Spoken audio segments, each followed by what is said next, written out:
Vamos a hablar del auxiliar más característico a la hora de abordar las habilidades de desplazamiento de las personas con discapacidad visual, el bastón de movilidad. Trataremos los distintos tipos que hay, sus características y las distintas funciones para lo que son utilizados. Lo primero sería echar un vistazo atrás acerca de la historia. Bien, nos retrotraemos a la segunda mitad de los años 40, cuando Hoover, dentro de lo que sería el proceso de rehabilitación de los veteranos de la Segunda Guerra Mundial, lo introdujo de manera sistemática. Allí, en el hospital de Valley Forge, fue cuando se estableció el primer programa de rehabilitación en el que se incorporaba el bastón largo, insisto, como elemento estructurado de instrucción. En el año 64, la Administración de Veteranos estadounidense estableció las especificaciones para el bastón largo, que luego en el año 71 la Academia Nacional de la Ciencia de Estados Unidos adaptó con los estándares propios del bastón largo que hoy en día conocemos. Dicho esto, hay que entender cuáles son las tres principales funciones que tiene un bastón de movilidad. En primer lugar, una función de protección, nos permite en un momento determinado evitar obstáculos, sobre todo situados de la cintura del cuerpo hacia el suelo. En segundo lugar, la de obtención de información a través del tacto indirecto. El bastón nos puede permitir saber en qué superficie estamos andando, incluso localizar a través de lo largo del bastón un determinado punto de referencia o punto de información, y también la identificación, el elemento no baladí muy importante, y es que a través del bastón las personas, la gente, el público en general nos identifica como una persona, un usuario que tiene dificultades perceptivas visuales. Esto sobre todo tiene especial trascendencia para las personas con baja visión, que están en esa laguna comprensiva de la gente entre quien ve y quien no ve. A veces entienden que si usas un bastón no ves nada, pero el bastón es necesario para que quienes en un determinado momento tienen dificultades para percibir su entorno. Por ejemplo, personas con distrofia de conos, en situaciones de baja luminosidad, a la hora de moverse de noche necesitan un bastón, y en condiciones de alta luminosidad, simplemente con el uso de unos filtros, y si el entorno les resulta familiar, a lo mejor no lo requieren. Por lo tanto, el bastón también tiene una función de identificación que no es menos importante que las dos anteriores, de protección y de obtención de información. Hablemos brevemente de las ventajas y algunas de las limitaciones que tienen los bastones de movilidad. En primer lugar, el principio esencial es que un bastón nos permite la anticipación perceptiva. Esto es, tenemos un objeto que está aproximadamente 1,5 metros por delante de nosotros, que nos va a permitir detectar un obstáculo antes de que nosotros choquemos con él, cosa que por ejemplo hace habitualmente la visión. A través de ella, a distancia, podemos saber hacia dónde tenemos que dirigirnos o evitar un obstáculo en nuestra línea de desplazamiento. Ese proceso de anticipación perceptiva la consigue el bastón. En segundo lugar, como antes decía, nos protege la parte inferior del cuerpo de posibles obstáculos o identifica cambios de nivel. Estamos hablando de escalones, de escaleras, de posibles agujeros en nuestra línea de desplazamiento. En tercer lugar, nos ofrece información de carácter áptico, o sea, tacto indirecto, a través del bastón, sobre en qué superficie estamos andando o qué objeto estamos contactando. Estamos teniendo en contacto el bastón y nuestra mano a través de él para saber en qué punto estamos. Otro elemento es que nos adecúa la postura corporal a la baja visión. Hay que decir que muchas personas con baja visión lo que tienden a hacer es a apilar la cabeza, a bajar la cabeza, a mirar al suelo para intentar identificar objetos, con lo cual pierden la capacidad de anticipación perceptiva que tiene la visión. Por ejemplo, gente que tiene una visión en túnel, tiene una limitación de campo visual periférico, y a partir de ahí lo que hacen es que intentan ver los objetos. Con el bastón eso ya no tienen que hacerlo, y por lo tanto pueden dirigir su mirada al frente e intentar localizar a mayor distancia la presencia de obstáculos, y además establecer una línea de desplazamiento que es la que quieren seguir. Otro elemento es la posibilidad de adaptar el bastón a las condiciones personales. Veremos bastones que pueden servir para personas que también tienen problemas de carácter motor, de equilibrio, personas que tienen mayor altura, que son más bajitas. Hay distintos tipos de bastones para determinadas condiciones de carácter personal. A su vez identifica la seguridad y la fluidez, que recuerden que junto con la eficacia son los tres componentes básicos de la movilidad. Seguridad porque nos protege, fluidez porque nos da confianza y eso agiliza nuestra marcha. Luego también nos protege de otra serie de elementos que nos podemos encontrar, pero lo que no hace es protegernos de lo que queda por encima de la cintura, y es que el bastón solo llega hasta esa parte y por lo tanto a partir de ahí, o bien utilizando técnicas de protección personal alta como ya vimos en su día, o bien porque sabemos lo que hay en nuestro entorno, deberemos evitarlo.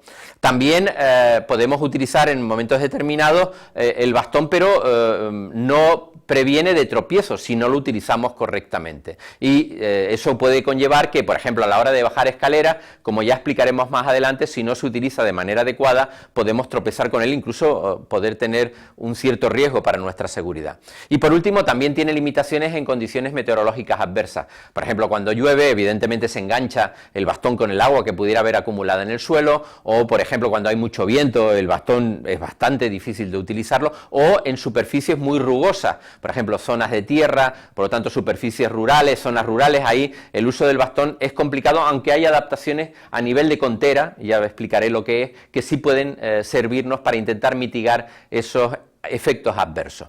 Bueno, distintos tipos de bastón. Tenemos por un lado el bastón largo, el clásico de movilidad. En este caso nos podemos encontrar bastones largos que en un momento determinado son de carácter rígido, como pudiera ser este. Este es un bastón rígido, en este caso concreto de aluminio, que tiene incluso un callado, que es la parte superior, no se dobla. Luego tenemos bastones largos, de las mismas características, pero que son plegables. Este es el caso, suelen tener 4 o 5 secciones, incluso algunos 6 secciones, y se van doblando porque tienen 1 o 2 gomas interiores que nos permiten efectuar esa tarea de doblado, y por lo tanto es útil a la hora de, por ejemplo, emplearlo con personas que nos acompañan en técnicas de guía, o cuando estamos, por ejemplo, sentados en un determinado lugar, no tenemos por qué utilizarlo. Consiguientemente son bastones también de movilidad, bastones largos, pero en este caso de característica plegable.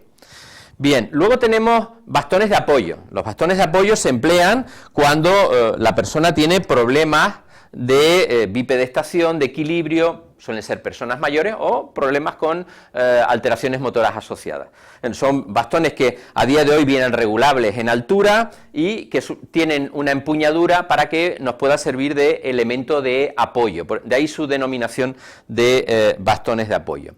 Y por último tenemos los denominados bastones símbolo, que son bastones muy finitos, de tamaño más pequeño del habitual y que nos permiten en un momento determinado ser identificados, no tienen tanta función de información, de obtención de información y de protección, pero sí ser identificados como una persona que tiene una discapacidad visual. Son esencialmente empleados por personas con baja visión. Estas serían las características, muestro dos, uno de carácter rígido y otro de carácter plegable, de ese tipo de bastones símbolo.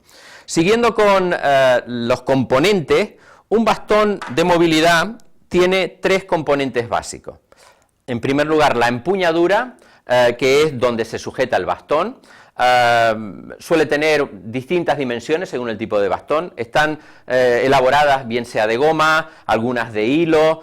Tiene que ser una superficie, otras de plástico. Es una superficie que fundamentalmente tiene que ser antideslizante, cómoda. Incluso algunas de ellas tiene una parte de la misma de carácter plano para poder empuñarla de manera correcta, la palma de la mano que se apoye en la misma. Esto sería la empuñadura. Además de la empuñadura, en algunos de los bastones, como vimos en el bastón de apoyo, tenemos una cachava o sujeción del bastón que nos permite un mayor soporte. Además de la empuñadura, tenemos la caña del bastón.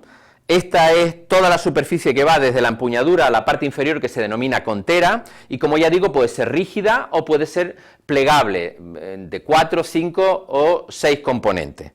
La última parte que he denominado es la contera, es una superficie de nylon o de plástico, incluso de metal, que es la que está en contacto con el suelo. Puede ser móvil, por ejemplo esta misma que gira, consiguientemente para unas determinadas técnicas como la de contacto constante con el suelo facilita el movimiento, u otras que son de carácter rígido, como la que voy a mostrar a continuación, o fijas, de los mismos materiales, y que no dan esa facilidad de movimiento, también porque son susceptibles de ser empleadas con otro tipo de técnica. Luego, además de las partes del bastón, como he indicado, tenemos las características. La longitud del bastón puede ser variable, puede rondar desde 1,60 m hasta unos 90 centímetros. De hecho, son utilizables con niños pequeños, de cualquier edad, evidentemente seccionándolos, a no ser que utilicemos instrumentos pre-bastón, como pudiera ser elementos de caminar, de apoyo, juegos que tienen una base de sujeción amplia, etcétera. Ya trataremos ese tema más adelante. Y luego también algunos mucho más largos, como el que he mostrado a continuación, siempre adecuados a la altura de la persona. Luego mostraré cómo debe prescribirse el bastón. Hay que decir, como ya he apuntado antes, que pueden ser rígidos o plegables en distintas secciones. Aquí tenemos uno, por ejemplo, que está configurado por 6 secciones en concreto, lo cual hace que el bastón al final, una vez doblado, quede de un tamaño muy pequeño y por lo tanto muy portable, muy fácil de manejar. Luego el peso varía según el material, tenemos bastones de aluminio, algunos otros son de grafito, hay otros que son de carácter metálico y evidentemente eso hace que el peso fluctúe, puede ir entre los 180 o 280 gramos. Para personas que lo van a utilizar con una función de simbología para ser identificados, es mejor que sean fáciles en cuanto a su peso, de su propio manejo, y personas que van a utilizarlo de manera permanente, por ejemplo ciegos totales, no importa que sean más pesados porque además eso les da un contraequilibrio entre la muñeca, sujeción del bastón y la punta del bastón, que les permite tener una mayor información procedente del suelo mediante ese tacto indirecto del cual hablaba. Por último, hay que decir que hay algunos de ellos que están adaptados. Ya he hablado de los bastones de apoyo, pero también hay bastones que tienen un trípode en la parte inferior para personas que tienen serios problemas de bipedestación, de mantenimiento del equilibrio, y también hay mecanismos pre-bastón, como pueden ser los andadores para niños pequeños, que son el paso previo para luego prescribirles un bastón de los que he ido mostrando. Bien, ¿cómo prescribimos un bastón? Lo primero que tenemos que tener presente es la altura. Es una primera condición, ya veremos que hay varias. La prescripción genérica es que el bastón llegue a la altura del final del esternón, que es básicamente este punto central, ¿de acuerdo? 5 centímetros por encima. Este, por ejemplo, sería ligeramente más alto de lo que me correspondería, o bien otro método de medida es que nos quede a la altura de la axila, ¿vale? Como vemos aquí nos quedaría ligeramente más alto. Este es un primer procedimiento de prescripción del bastón. Hay que decir que no hay que ser rígido en eso, porque por ejemplo si vemos que tenemos una persona que tiene dificultades de anticipación perceptiva, podemos mandárselo ligeramente más largo. Siempre es conveniente, como principio general, quedarnos largos que no quedarnos cortos, porque cuanto más corto el bastón va a suponer que la persona va a tener menos tiempo de reacción a la hora de detectar un obstáculo que esté en su línea de desplazamiento. Un segundo factor a la hora de tener en cuenta la prescripción del bastón es la velocidad de marcha. Personas que anden más deprisa será conveniente que tengan bastones ligeramente más largos para que esa anticipación perceptiva de la que ya he hablado sea más eficiente, y en segundo lugar también las personas con el paso largo. Hay que decir que el bastón suele ir en posición alterna a la postura de marcha, por lo tanto a partir de ahí cuanto más largo sea el paso es conveniente que el bastón también tenga esa longitud mayor. Otro componente es el tiempo de reacción. Personas que tienen un tiempo de reacción a la hora de contactar con un obstáculo más largo requerirán un bastón a su vez más largo. Personas que tengan un tiempo de reacción más corto pueden tener un bastón ligeramente más corto. Otro elemento es la funcionalidad visual. Como antes decía, existen los denominados bastones símbolo, que son bastones de una sección más pequeña, más ligeros y que pueden ser más cortos. ¿Por qué? Porque compensa la falta de anticipación perceptiva áptica que nos da el bastón, o de carácter táctil, de entrar directamente en contacto con un objeto, con la anticipación perceptiva visual. A lo mejor solamente lo necesitan para detectar cambios de nivel, o solamente lo necesitan en determinadas zonas que no les resultan familiares o en determinadas condiciones visuales, por ejemplo, a la hora de entrar en un espacio interior, por los problemas de adaptación a los cambios de iluminación, etcétera. O sea que la condición visual también debe ser un factor a tener en cuenta a la hora de la prescripción del bastón. Consiguientemente vemos que no es un hecho único, no solamente un componente, sino tenemos que valorar toda esa serie de aspectos. También nos podemos encontrar con variantes, para terminar, que tienen que ver con algunas condiciones asociadas a la pérdida visual. Aquí tenemos un bastón que tiene dos tonalidades en lo que sería la propia caña, de color rojo y blanco, que suelen ser empleados, identifican a las personas sordociegas o con problemas auditivos y visuales. Este en concreto que tengo en mi mano además se caracteriza por tener un sistema de encendido, de luz, que por la noche permite que la persona sea identificada. No he dicho antes que la mayor parte de las cañas suelen tener dentro de la misma o con ella un sistema reflectante que permite que durante la noche la luz de los coches permita identificar la presencia de ese bastón. Y por último, para terminar, un componente más que hace que los bastones sean distintos es la contera. Podemos tener conteras, como he explicado antes, de carácter cilíndrica, la mayoría de ellas giratorias o rígidas, y otras de carácter mayor, como esta es una Maxi Ball, que nos permite obtener más información. A más superficie de contacto en el suelo, más información obtenemos, y además de eso permite saltar o pasar por encima de pequeños obstáculos. Esta, por ejemplo, es muy recomendable en zonas abruptas, zonas con piedritas en el suelo, zonas rurales, etc. Consiguientemente, también hay distintos tipos de conteras que tendremos que valorar en función de las características, no solamente de la persona, sino también de aquellos entornos por los que se vaya a desplazar. Como ya he explicado, el bastón no es solamente uno, sino que varía en función de la persona, de las características, en función de dónde vaya a ser utilizado, y tendremos que valorar toda esa serie de componentes para prescribir el más adecuado para cubrir las necesidades de quien van a ser o va a ser sujeto de rehabilitación. Muchísimas gracias.